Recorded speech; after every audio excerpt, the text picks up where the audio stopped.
Bonge la kashfa, bonge la kashfa, bonge la kashfa ya ufisadi imemkumba Rais wa Kenya William Samoei Ruto.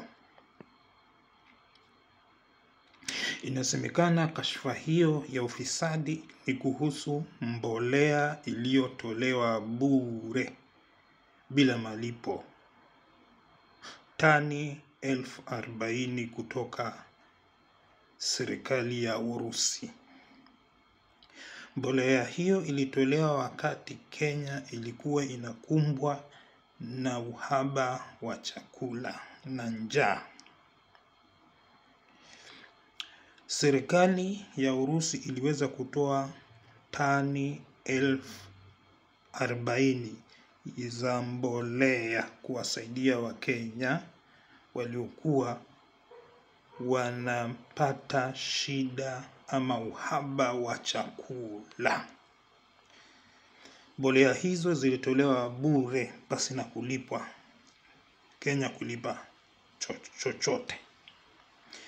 Aidha pia serikali ya Algeria iliweza kutoa msaada wa mbolea pia tani 30,000.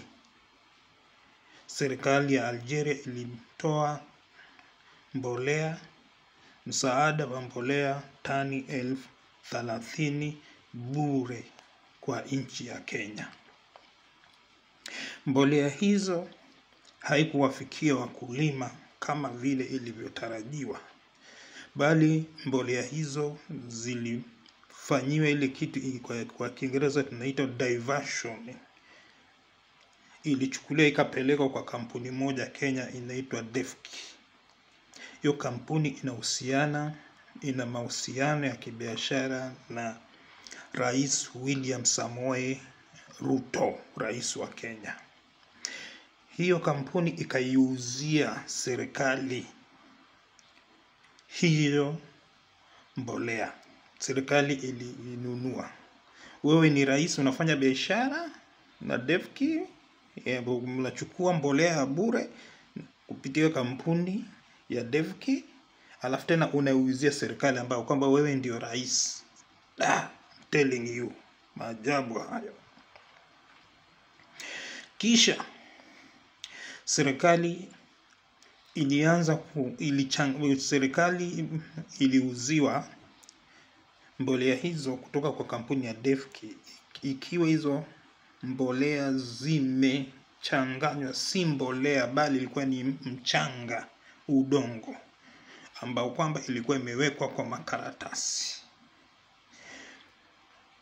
Mchanga iliyokuwa ikiuzwa kama mbolea ilikuwa inauzwa shilingi 2,500 pesa za Kenya. Wakulima walionunua hivyo walalamika kwamba hiyo si mbolea bali ilikuwa ni udongo, mchanga, ambayo ilisababisha mashamba yao, mimea yao kukauka basi na kumea. Iligundulika kwamba kwa utafiti uliofanywa hiyo haikuwa ni mbolea. Serikali ya Urusi ilisema kwamba walitoa mbolea kwa serikali ya Kenya wagawiwe wa Kenya bure, na serikali ya Algeria vile vile ilisema hiyo. Sasa hivi basi wananchi wanauliza, mbolea iliyotolewa bure na serikali ya Urusi na mbolea iliyotolewa bure na serikali ya Algeria zilipotelea wapi? Butwa na kuambia butwa hilo. Subscribe hapa.